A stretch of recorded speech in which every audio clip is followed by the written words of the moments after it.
Hi, this is Neil. I'm going to show you how I install a dead rail system into a locomotive. Today I'm going to focus on the battery component. The system I'm using is from Neil Stanton of Australia, and it's batteries that use the rails to recharge on board. So you don't have to remove them like this Shay here. And to control it, today I'm using a Tam Valley throttle, but there's a CVP T5000 or 6000 that would work fine, or the S-Cab throttle is also good for controlling dead rail locomotives of different frequencies. The S-Cab is pretty much frequency 916.48, and the Tam Valley one is very specific to this locomotive. In fact, is a 916.12, I believe, or 918.12, and then the CVP throttle, the T5000 or T6000, has different choices for frequencies. So you have a broad range, but frankly, there aren't that many choices for receivers nowadays. So you're going to find that you're going to be choosing a throttle based on the kind of receiver you use. So in this case, this is wireless directly to the battery on board. And I have a receiver in the cab of the Shay, and actually my Soundtrax decoder is underneath the locomotive. And inside, and I'll show you in a minute, is a large battery pack. I do build different size battery packs. They all have circuit protection so you can't overcharge them or discharge them too far that they become dangerous. I make my own plugs from headers. I didn't bring one out to show you, but maybe I can do that later. And then if you want to use a traditional system like your NCE power cab or your NCE power station, you can hook up an antenna directly to the bus, and that will transmit, for this loco, for example, through the wireless using your power cab or your throttle. And I believe you can do this with DCC, any DCC system, Digitrax NCE, and it will transmit all the DCC commands directly to the wireless receiver in there. So let me just show you how this works, and then we'll get into doing a battery install. And frankly, a lot of soldering can seem tedious because I like to make connections that could be removable. And I'll get into that, and we'll just simply show you how I did that. The one thing I'm not going to show you is the receiver, and we can do that another day. So please give me some feedback, and I look forward to your questions and answers. Thank you.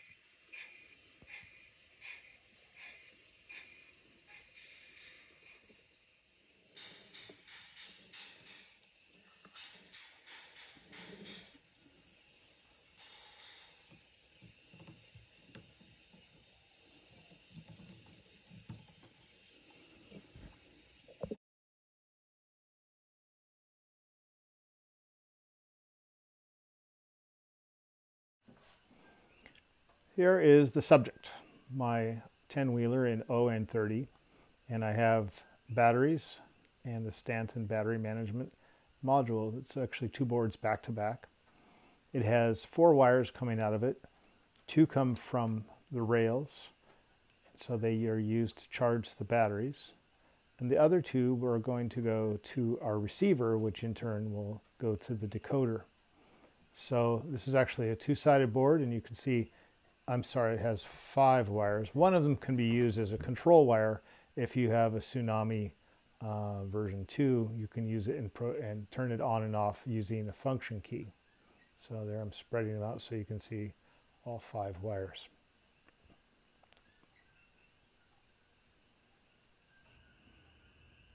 The batteries will plug directly into the board, and they come with their own socket.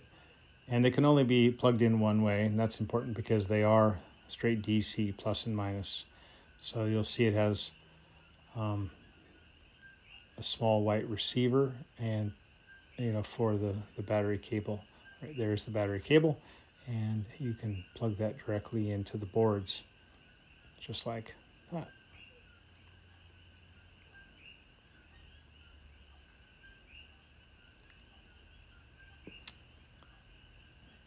There we are. Yep, like I said, they can only be plugged in one way. So I'm going to unplug it so we can keep these separate during the install. So let's focus on the locomotive. First thing we need to do in this case is get to the tender where all the electronics are located. So I'm going to take the locomotive and gently put it on its side. I can get a Kleenex or something to lay it on. I don't have a good cradle for this kind of thing, or a piece of foam. So we'll do this. And from another point of view here, you can see the tender and my locomotive. And I'm going to make a point of showing you, I mean, you probably have a different kind of locomotive, but this one has battery connection, connections from the tender to the locomotive. And I'm just going to gently pry them out of their socket so we can take a look at the tender. So I'm going to start by removing the trucks, and the trucks take power from the rails. So if you remove the trucks, you can notice that they have insulated wheels on one side, and these took a little bit of effort to snap off. They only go on one way, by the way, and there you can see the pads where the brushes on the underside of the, or rather the top side of the trucks make electrical contact. So we'll do that with both sides.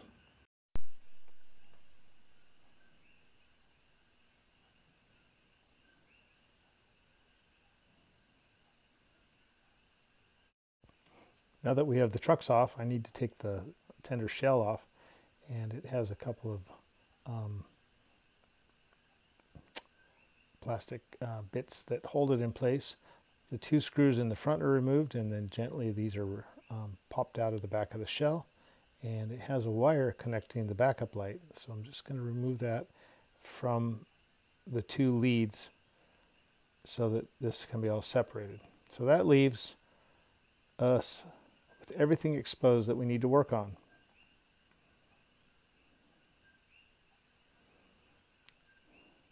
So I'm taking a look to see where this battery module needs to go, because there's two locations where there's reed switches, and they're activated by a magnet, which I have on the end of this pencil. So one way or the other will turn it on, and the other way turns it off.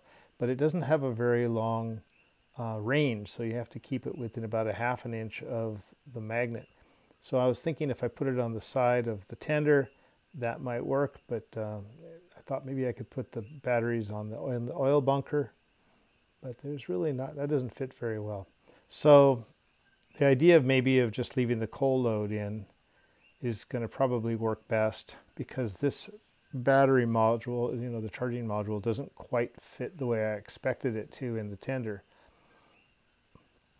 at least not without some modifications. So back to the coal load, I'm going to double-sided tape to the underside of the coal load so that when I use the magnet, I can run it across the coal load, left to right, right to left, and turn it on or off. So sort of that decided, I believe, that I could put the batteries in the tender shell and still have room for everything else that needs to happen there. So this has a NMRA 8-pin plug, and the wires that come from the rails are the red and the black. And it's hard to see in the video, but the red on this side, number 1 pin, and the black on the other are going to be the two wires we cut. So you don't need to be a Navy SEAL to figure this out, but you can see that the pin has a number 1 on it, and the board generally has a number 1, so you know that you can plug it back in the right direction. Honestly, if you don't get it in the right direction, what happens is the engine will run in reverse, and your lights will not be working the way you expect them to. Forward will be backward, backward will be forward. So if it happens to you, simply check that out and make sure they go back in the way they can. So this is a Tsunami board that came with the Bachmann 10-wheeler, and it's just held in place with a single screw. So you can see I'm looking again here. This is the black wire and the red wire.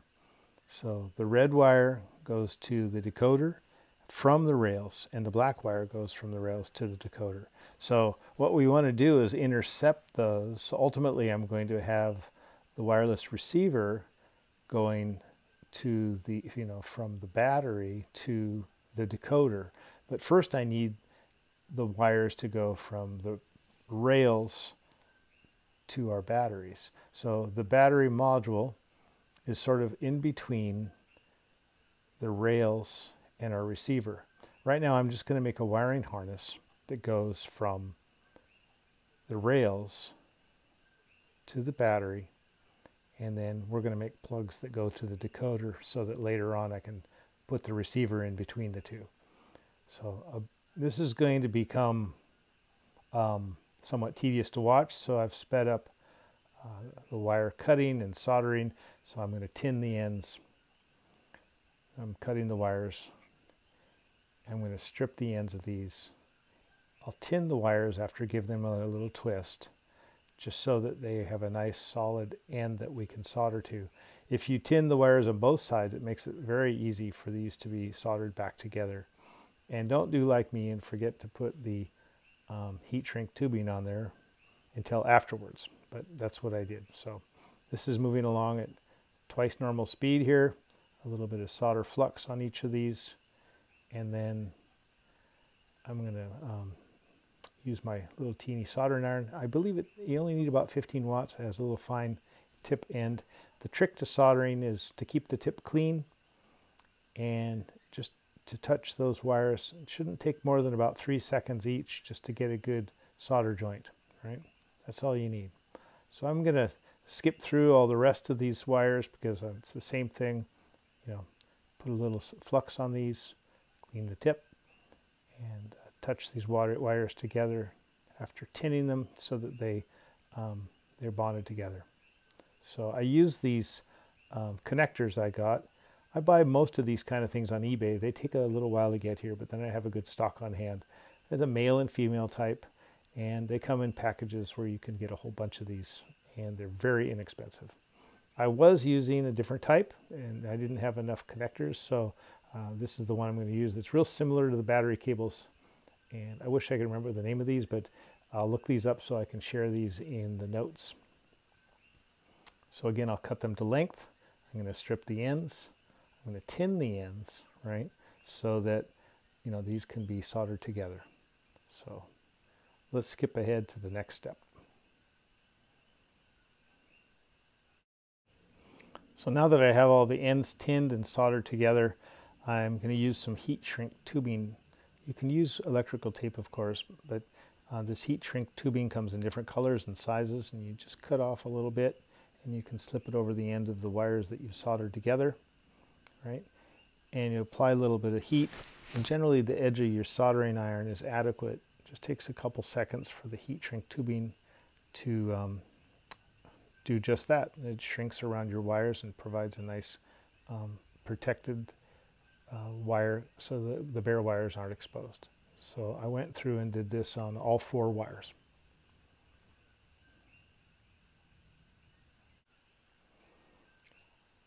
I included this step, and I put it kind of in slow motion just to show you that I've put a heat shrink tubing over both of the wires and the connection, just so I can keep them all together and keep my wiring rather exposed.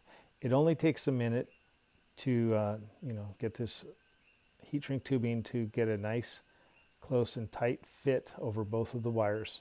So I'm just taking the edge of the soldering iron, not the tip, just rubbing it back and forth over that tubing.